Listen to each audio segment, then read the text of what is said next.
Hola oyentes de Radio Sefarad y bienvenidos nuevamente a Jaque a la Mente con René Mayer, que está aquí con nosotros. ¿Qué tal, René? Bien, sudando.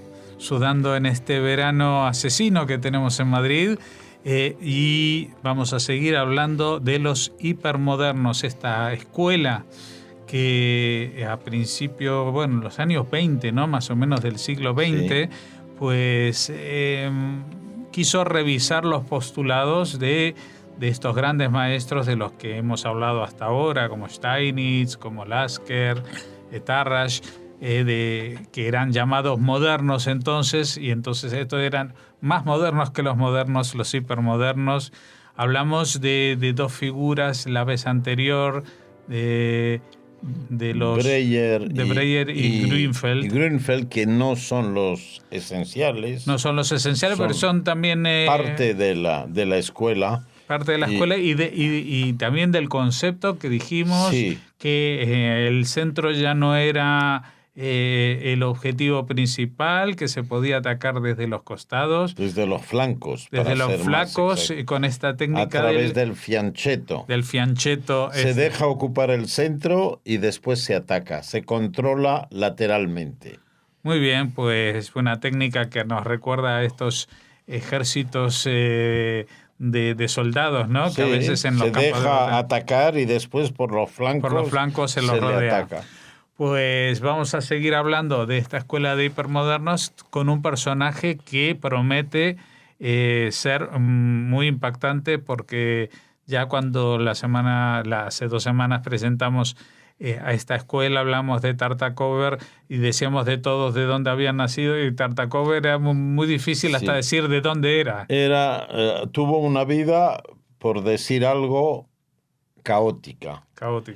Porque todo es incomprensible casi en su vida, uh-huh, pero sí hay cosas que hay que resaltar. Se le considera hoy en día como un gran maestro francés, porque se estableció en París a partir de los años 1920, pero en realidad nació en Rostov, en Rusia, en aquel entonces. Todas estas zonas ya hhemos visto que eran fluctuantes, pasaban a Polonia, Rusia, Polaca, Alemania, Lituania, Imperio Austrohúngaro, y todo. Pero él nació en Rostov, en Rusia, y murió a los 69 años en París, en 1956. A título de anécdota, podemos decir que era Piscis, uh-huh, signo de agua, y suelen ser los más talentosos para el ajedrez, los signos de agua, porque utilizan mucho la intuición y la profundidad. Dicen, en contrapartida, dicen que los signos de tierra son los peor dotados, así que uh-huh, si hay un Capricornio o Tauro entre los oyentes y quieren aprender ajedrez, pues yo me lo pensaría dos veces. Que no alberguen grandes esperanzas, ¿no? Sí, los mejores talentos son los de agua, Piscis, Cáncer, Escorpio. Los más grandes jugadores, los más brillantes, los más profundos han sido de agua. Y también han predominado bastante los signos de fuego, como Aries, Leo, Sagitario. Uh-huh. Y los de aire también, pero los de tierra, desde luego, son demasiado prudentes, demasiado... Van sobre seguro. Y les falla la intuición, necesitan calcularlo todo, ser prudente, y esto para el ajedrez, para conseguir buenos resultados y brillar en ajedrez, uh-huh, está contraindicado. Bueno, pues veamos la historia de este Piscis, Savielly Tartakover, en francés Javier, uh-huh, Tartakover, que es un jugador de la escuela de Viena. Y primera paradoja, nace en una familia judía, pero se convierte a la religión católica. Entonces, los padres eran austropolacos, se puede decir. ¿Eh? Se convierte, no sé muy bien las circunstancias que le empujaron a convertirse, pero desde luego hay una cosa que sí se sabe. Cuando los nazis aparecieron e impusieron el Partido Nacional Socialista, él tomó la causa del judaísmo. Ujú. Es decir, bueno, que no era... No sé muy bien qué es lo que le empujó, nunca he sabido lo que le empujó a convertirse, si el miedo O igual o una mujer. no se sabe, no creo que fuera una mujer, pero bueno, en la Primera Guerra Mundial, ¿eh? Él lucha con el Imperio Austrohúngaro y es condecorado, es decir, es raro ver un jugador de ajedrez luchador en el campo de batalla, Ujú. no era solamente en el tablero su dedicación, es condecorado por su valor. Y en la Segunda Guerra Mundial, pues luchó con el ejército de Francia Libre Ajá. para luchar contra los nazis en la Francia ocupada. Es decir, ya esto es bastante original también. Un señor, un jugador de ajedrez que participa en operaciones militares y es condecorado. Bueno, pues otro hecho singular. Sin hablar el polaco, representa a Polonia en 6 Olimpiadas, de 1930 a 1939.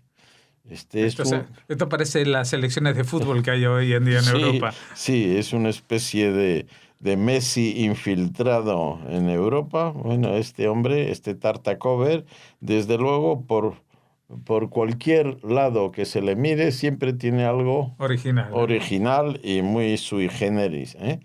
Y bueno, como dijimos, tras la Segunda Guerra Mundial, él se nacionalizó francés ya y jugó para Francia. Por Ujú. ejemplo, en la Olimpiada disputada en Croacia, en Dubrovnik, en 1950, ya representó a Francia. Claro que muy... A pesar de que antes había participado representando a Polonia. Sí, sí, él representó a todo el mundo. Esto ya le hace parecer a los de Eurovisión, que participan a veces por otros países. Sí, bueno, en fin, yo esto siempre me ha maravillado en esta vida caótica, ¿eh? Y además hay que decir que Tartakover es un jugador muy especial, porque es famoso por todas las frases y anécdotas que creó, que han dado la vuelta al mundo. Era muy ingenioso. Ujú. Ya el final de su vida, digamos, de haber analizado su recorrido de ajedrecista, analizaremos varias de sus frases conocidísimas entre los ajedrecistas porque dan buena muestra del ingenio y del profundo conocimiento del ajedrez que tenía. Bueno, pues tenemos que decir que su carrera ajedrecística empieza a despuntar en 1906. Es decir, a los 19 años, ¿eh?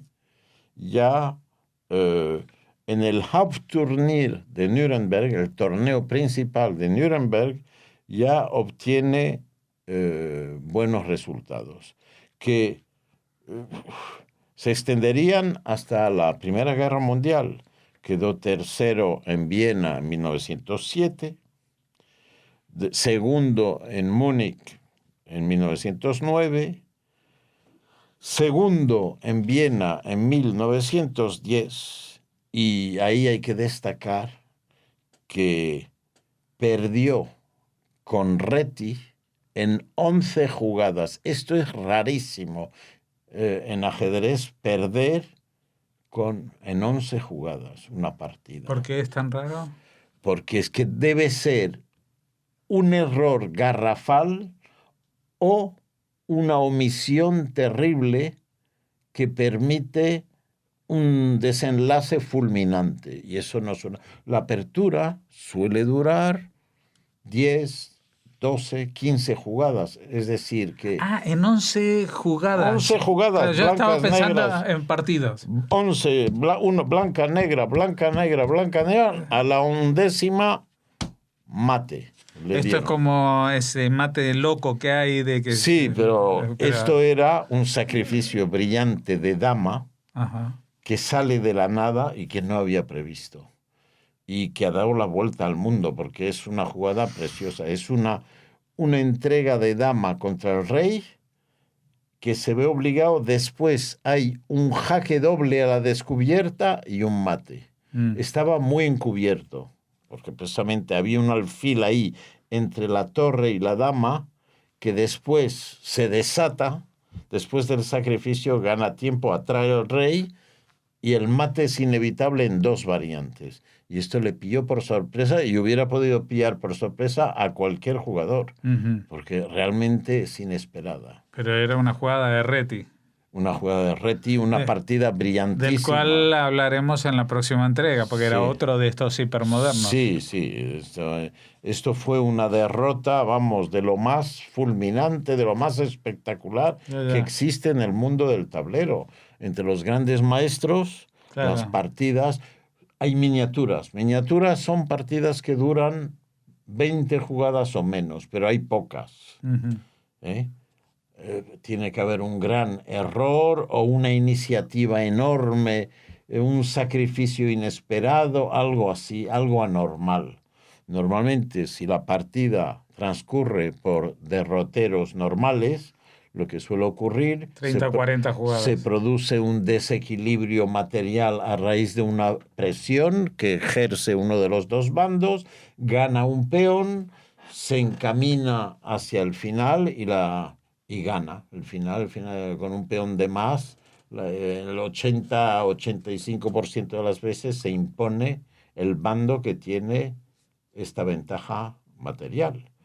En muchos casos hay partidas de 20, 25 donde hay ataques contra el rey, contra el enroque, con sacrificios, entran a saco y tal y cual. Eso también ocurre. Ahora, una partida de 11 jugadas, esto es realmente excepcional, sobre todo entre grandes maestros. Bueno, pues seguimos con su carrera ajedrecística. En 1913 queda segundo en Viena y Budapest, se ve que era muy activo, y después deja de jugar durante la Primera Guerra Mundial, como ocurrió con mucha gente. El nivel de actividad bajó en picado, es normal, todo esto era campos de batallas, ya no sobre el tablero, sino en la realidad. Y reanuda su carrera en 1920 con brillantez, porque queda primero en Viena en 1920, primero en Viena en 1923, primero en Hastings, Inglaterra, un torneo tradicional de Navidad, y Londres, 1927, segundo en Barcelona, 1929, primero en Niza y en Lieja, en 1930.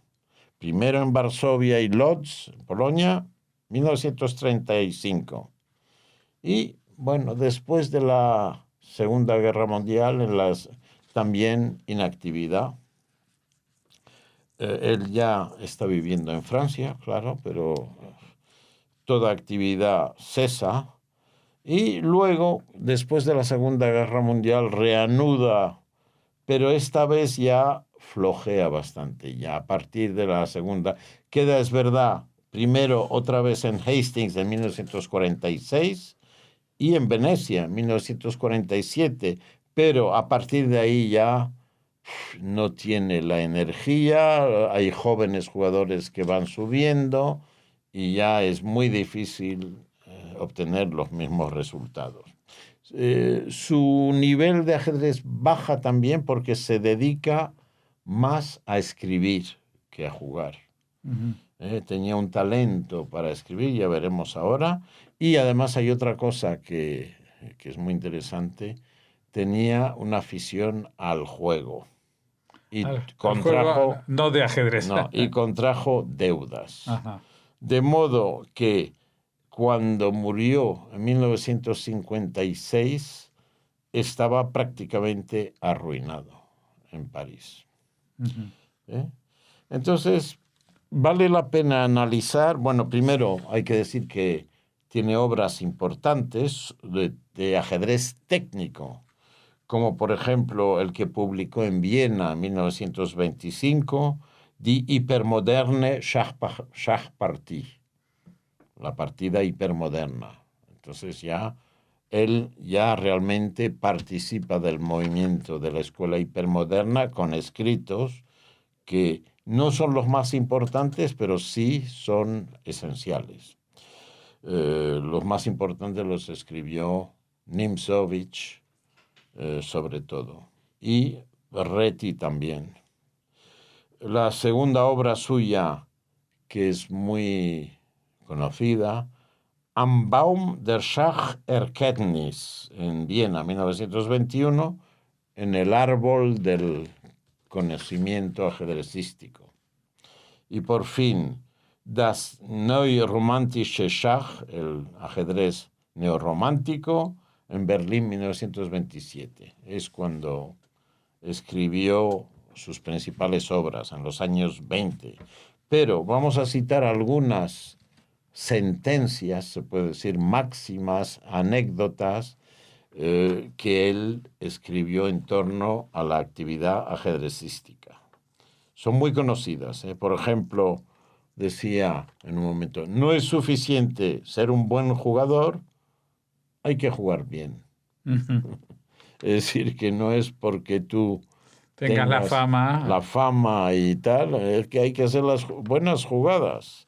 Si no, no ganas, no puedes vivir del cuento.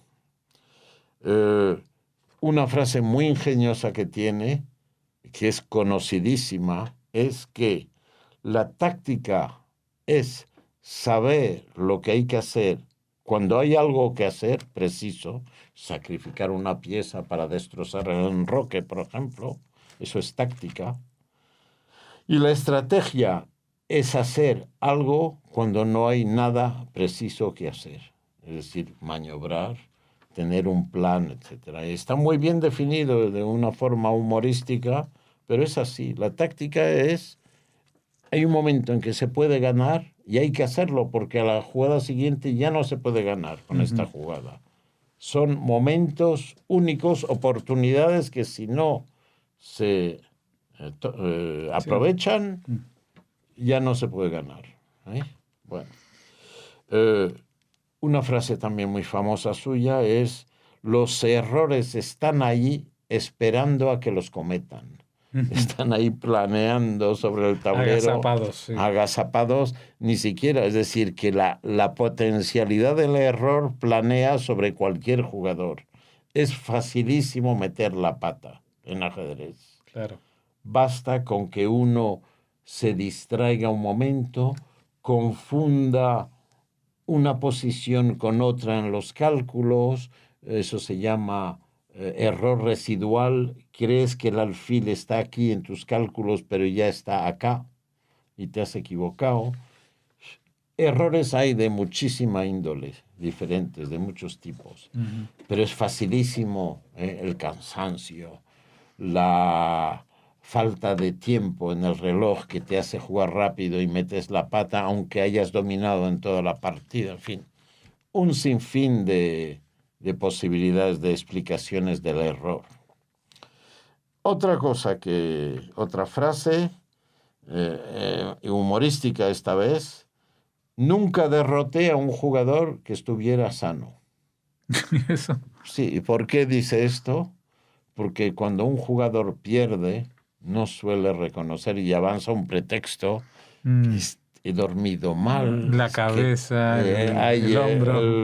El aire marino no me sienta bien, Sí. etcétera. Ya lo vimos en el caso de Lasker. Lasker se quejaba Sí. del aire del mar. Sí, bueno, etcétera. Entonces, o de Tarrasch, no recuerdo si era Tarrasch o Lasker. En todo caso, él dice que es raro un jugador que reconozca de verdad que ha jugado mal o que el otro le ha superado. Siempre hay una causa externa, un pretexto para explicar una derrota. Es más, yo creo que esa frase es aplicable no solamente al ajedrez, sino también a otros muchos enfrentamientos. Pero más al ajedrez, porque ahí está en juego el ego, el honor, la dignidad pensante del individuo. Claro. Mientras que en otras, bueno... El estado físico, la edad podría justificar. En judo, bueno, pues o en, yo qué sé, en otros deportes es más justificable, pero en ajedrez como atañe el honor de la superioridad del pensamiento. Es la mente la que está en juego. La mente está en juego, el ego, y ahí ya